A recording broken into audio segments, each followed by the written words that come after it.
Good day everyone, this is Jermar TV for another video at pag-uusapan natin kung paano tayong mag-simplify ng expressions that involve rational exponents. So simulan na natin.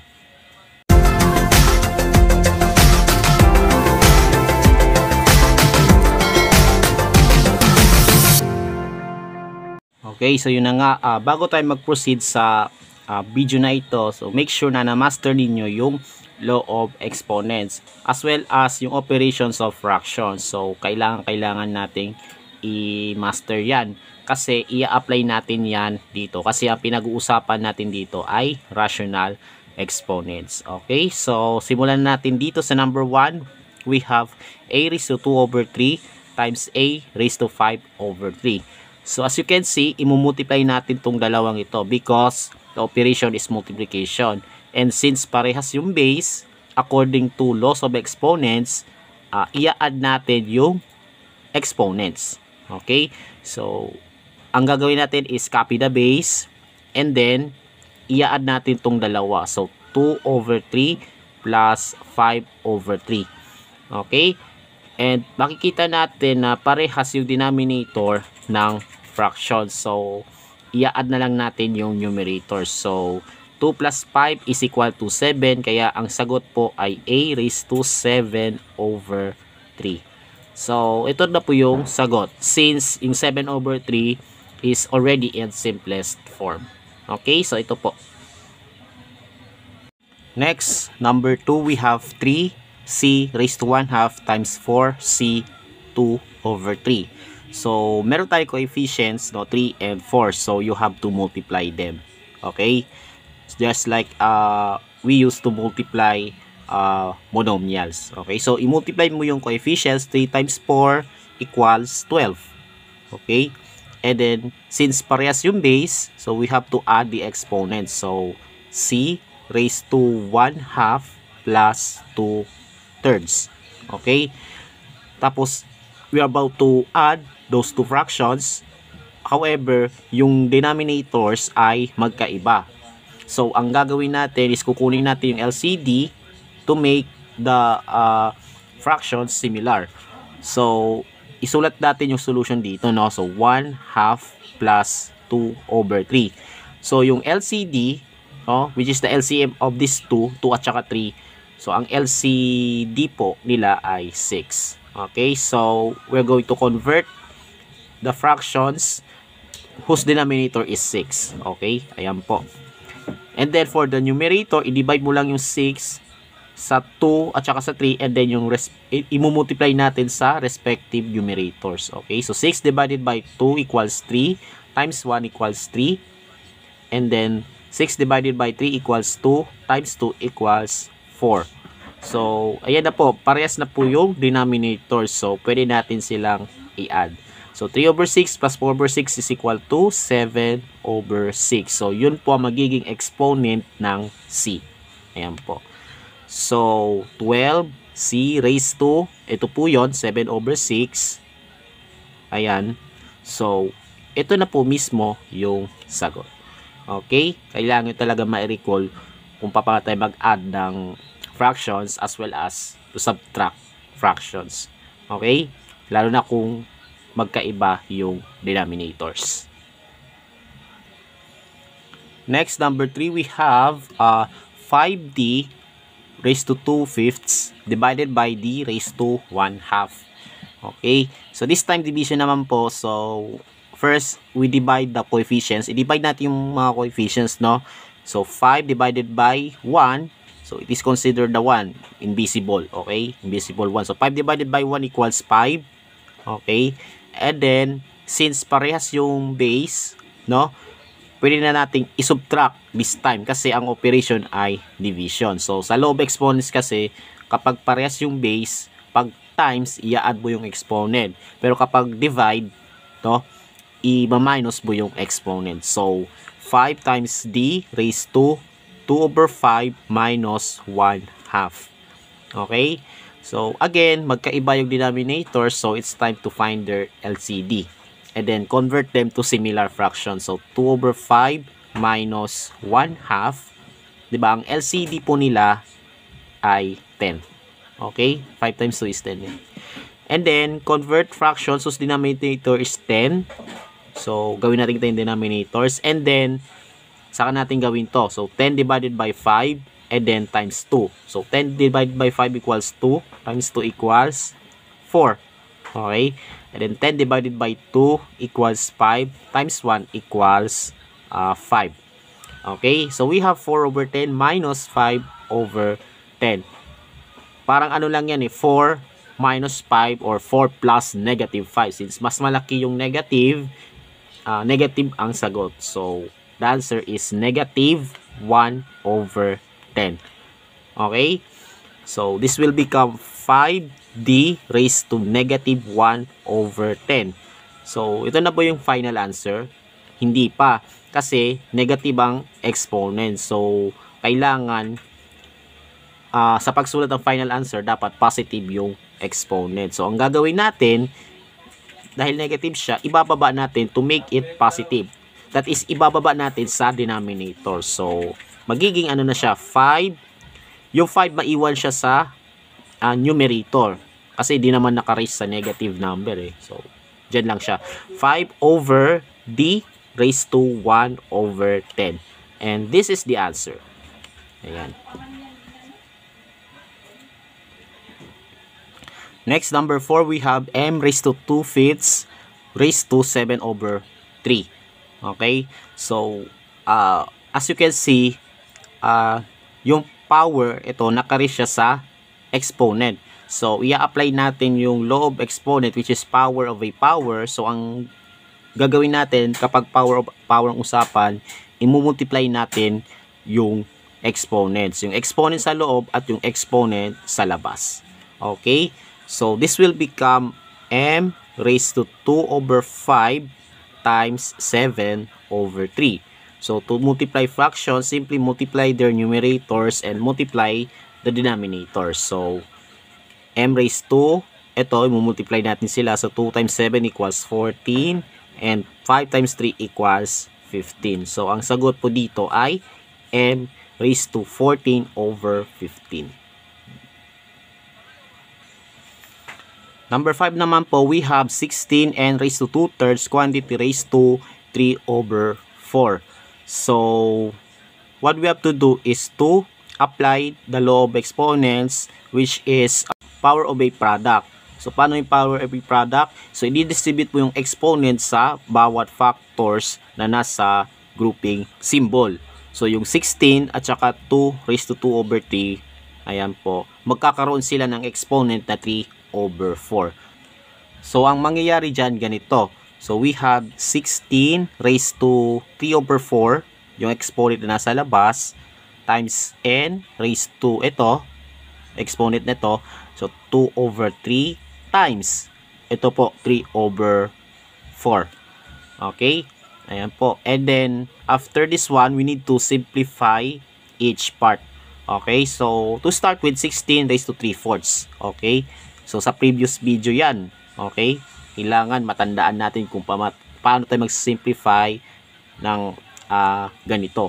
Okay? Nasa ano ko nang yan, previous video. Panoorin nyo muna yan kung paano. Okay? So, 16 raised to 3 over 4. So, yung 16, isusulat dapat natin sa exponential form para ma-simplify. So, yung 16 is 2 to the 4th power. And then, mamumultiply siya sa 3 over 4. Okay? Cancel the 4 here. And then, we have 2 cubed. Okay? 2 raised to the 3rd power. Ayan, kasi 3 na lang natitira. And 2 to the 3rd power is equal to 8.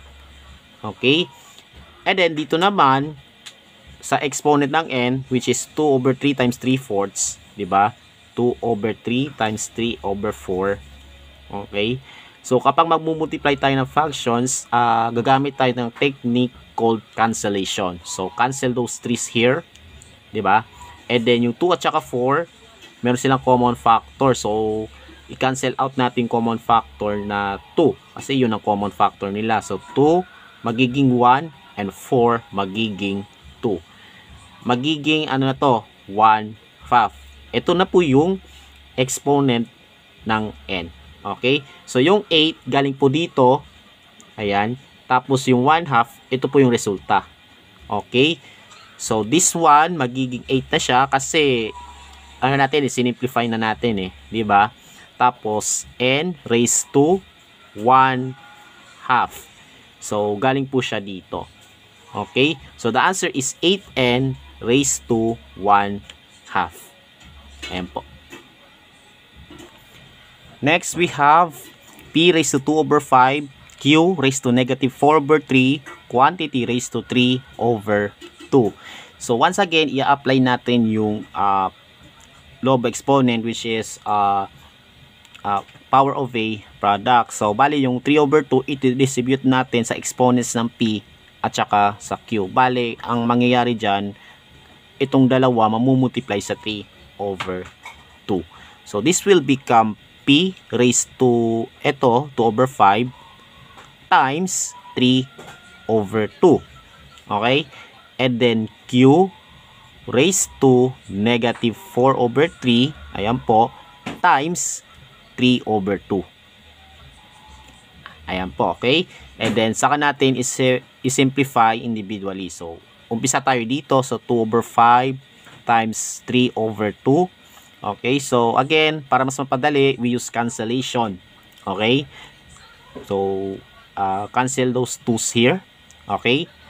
And then, ang matitira is 3 over 5.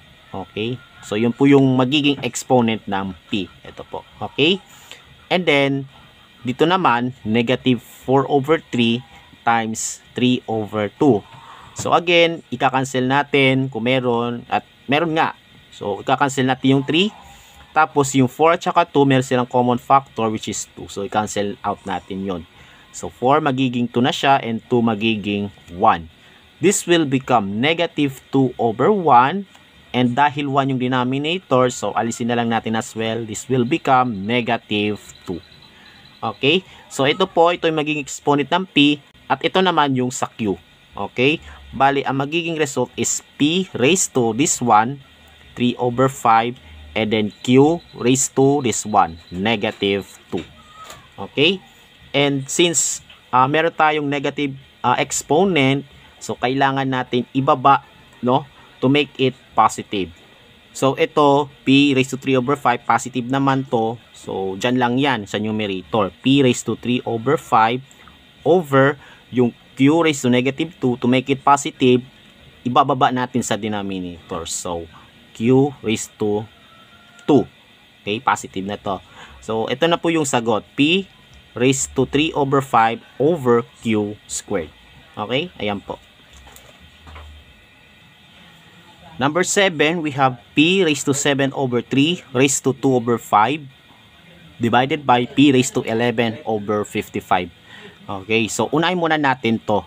Okay, ayan po. So, i-apply natin yung power of a power. So, ang mangyayari dyan, imumultiply natin yung exponents. So, p raised to 7 over 3 times 2 over 5.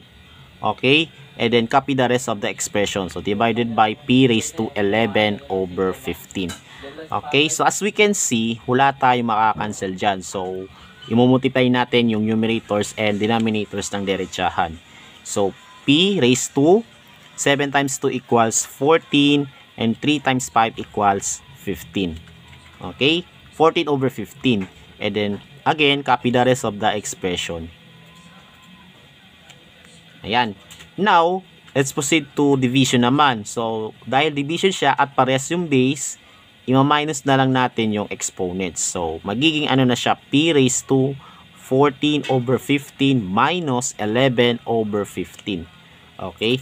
And since parehas yung denominators, bali ang gagawin na lang natin is isusubtract natin yung numerator. So, 14 minus 11 equals 3. So, p raised to 3 over 15. Ito na ba yung final? Hindi pa. Kasi yung 3 over 15, hindi pa naka-simplest form yan. So, i-reduce natin to into lowest terms. And since parehas silang na-divide sa 3, i-divide natin pareho sa 3. So, 3 divided by 3 equals 1. And 15 divided by 3 equals 5. So, that's it. Ang sagot po dito ay P raised to 1 over 5. Number 8, we have x raised to 2/3 times x raised to 5 over 4, quantity raised to negative 6 over 7. So, unay muna natin nasa parenthesis, ano po. So, yung multiply natin tong dalawang ito. Since pares yung base and the operation is multiplication, so, i-add na lang natin yung exponents. Okay, this will become x raised to 2 over 3, diba? Sulat natin na maayos. Plus 5 over 4. And then copy the rest of the expression. So, quantity raised to negative 6 over 7. Okay? So, ito muna tayo, no? Dito muna tayo mag-focus. So, ito, magkaiba sila ng denominator. So, again, kunin lang natin yung LCD and then, saka tayo mag-proceed. Okay? So, 2 over 3 plus 5 over 4. So, ang LCD po nila ay 12. Okay? So, gawin natin 12 yung denominator. Diba? And then, 12 divided by 3 equals 4. And then, times 2 equals 8. Okay? So, remember po, LCD divided by these denominators. And then, imumultiply natin sa respective numerators. Okay? And then, 12 divided by 4 equals 3. Times 5 equals 15. Ayan, so we have 8 over 12 plus 15 over 12. Bale, 23 over 12 na yan. Okay? Kasi pares na yung denominator, so i-add na lang natin. Kaya yan. So, magiging na siya, x raised to this one. Okay? 23 over 12. And then, copy the rest. Okay? Negative 6 over 7. And then, i-apply na lang natin yung power of power. So, imumultiply natin 23 over 12 sa negative 6 over 7. So, diretso na lang natin. Ano po? So, 23 over 12 times negative 6 over 7. So, obviously, ang sagot po ay negative kasi, di ba? Positive times negative equals negative. Dito naman tayo, magka-cancel tayo kung meron. So, yung 6 at saka 12, meron silang common factor na 6. So, i-divide natin yung dalawa sa 6. So, 6 magiging 1. 6 divided by 6 po yun. And then, 12 divided by 6 magiging 2. Okay? This will become 23 times negative 1. May negative na tayo. So, 23. Diba?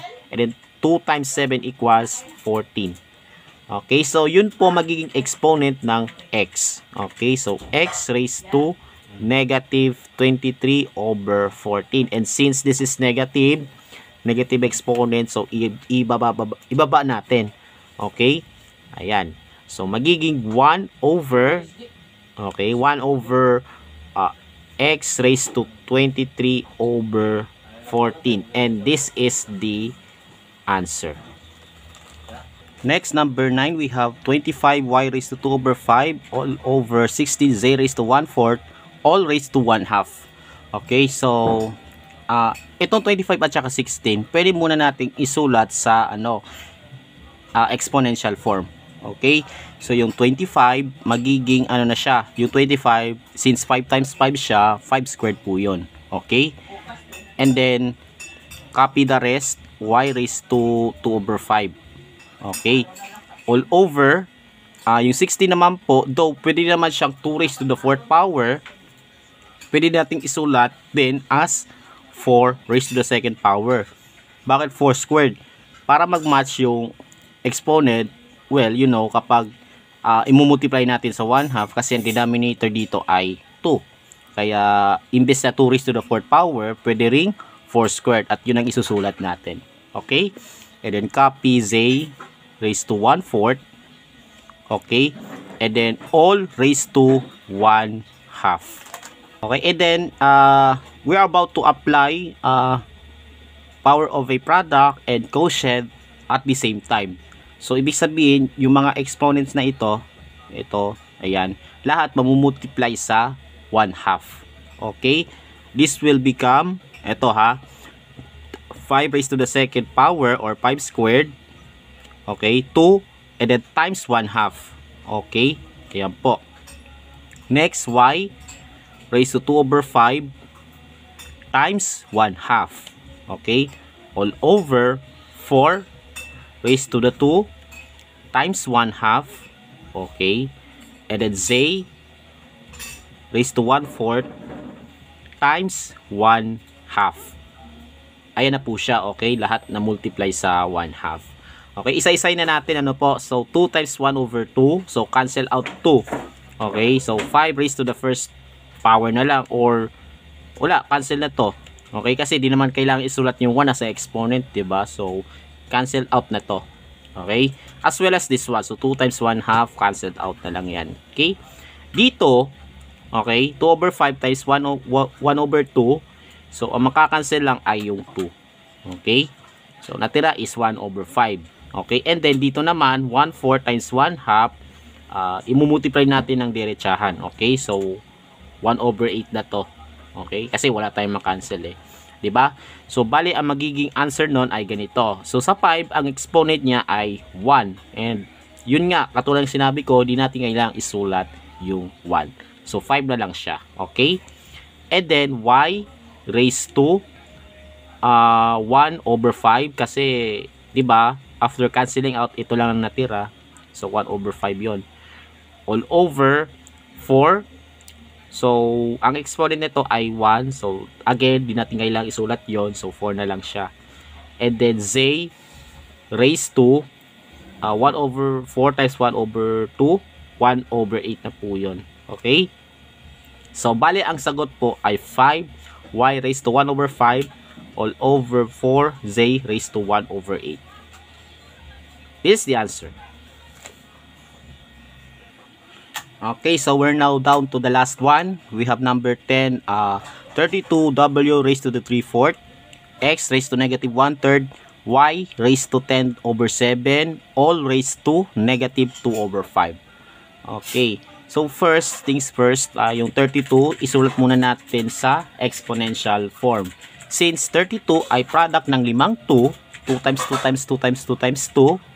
So, bale, in exponential form, we rewrite 32 as 2 raised to the 5th power. Okay? Ayan po. And then, we're going to copy the rest of the expression. So, w raised to 3/4, x raised to negative 1/3, y raised to 10/7, and then all raised to negative 2 over 5. Okay? And then, i-apply natin yung power of a product. So, ibig sabihin, lahat ng exponents dito ay mamumultiply sa negative 2 over 5. So, 2 to the 5th or 2 raised to 5 times negative 2 over 5. Diba? W raised to 3 over 4 times negative 2 over 5. So, lahat yan matatimes dito. Okay? X raised to negative 1/3 times negative 2 over 5. And then, y raised to 10 over 7 times negative 2 over 5. Ayan. So, lahat nakamultiply na sa negative 2 over 5. Okay? So, isa-isahin po natin. So, 5 times negative 2 over 5. So, cancel out 5. So, this will become 2 raised to negative 2. Ayan. Next, w raised to, ito, 3 over 4 times negative 2 over 5. Okay, so itong 4 at saka 2 makakancel. Diba? So, lahat, yung dalawa madidivide sa 2. So 4, yung 4 magiging 2 at yung 2 magiging 1. Okay, ayan na. So, 3 times 1 equals 3 and 2 times 5 equals 10. So, negative 3 over 10. Next, x. We have negative 1 over 3 times negative 2 over 5. So, wala tayong makakancel. Idiretso na lang natin. Ano po? However, since dalawang negative ang minumultiply natin, so negative times negative, magiging positive na siya. So, this will become 1 times 2 equals 2 and 3 times 5 equals 15. Ayan. And then, para sa y naman po, we have 10 over 7 times negative 2 over 5. Okay? So, yung 10 at saka 5, meron silang common factor na 5. So, i-divide natin pareho sa 5. So, 10 magiging 2 and 5 magiging 1. Okay? And then, yung sign ay negative. So, negative. Then, 2 times 2 equals 4 over 7 times 1 equals 7. Okay? So, our answer is not yet final. So, we have to to remove the negative exponents by just, you know, reciprocate them para maging positive yung exponent. Okay? So, 2 raised to negative 2. So, ibaba natin to. Magiging positive. Ito. So, 2 squared na siya. Okay? And then, as well as this one, w raised to negative 3 over 10. So, ibababa natin to. Okay? So, w raised to 3 over 10. X raised to 2 over 15. So, positive siya. So, dyan lang siya sa taas. X raised to 2 over 15. And then, ito, negative din. So, ibababa natin as well. So, y raised to 4 over 7. And take note, 2 squared is 4. So, ayun na siya, okay? So, ito po yung sagot. X raised to 2 over 15 all over 4w raised to 3 tenths, y raised to 4 sevenths. Okay, so that's all for today about this topic, which is rational exponents. So I hope na meron kayong natutunan sa video na ito, and kung nasagutan ninyo yung pinost ko kagabi, let me know kung ilan ang tamang sagot ninyo. Okay, so konting practice lang. Kailangan dyan practice, parang pag-gym lang yan, diba? Wino-workout natin yung utak natin, ano po. So hindi nadadaan sa ano lang, pakunti-kunting problems lang. So kailangan talaga magsosolve tayo ng problems, 'di ba? Nang paulit-ulit hanggang sa masanay natin or ma-master natin. Okay, so don't forget to subscribe to my channel and follow me sa TikTok. And thank you sa panonood. So I'll see you sa next video. Thank you, God bless, and have a great day sa ating lahat.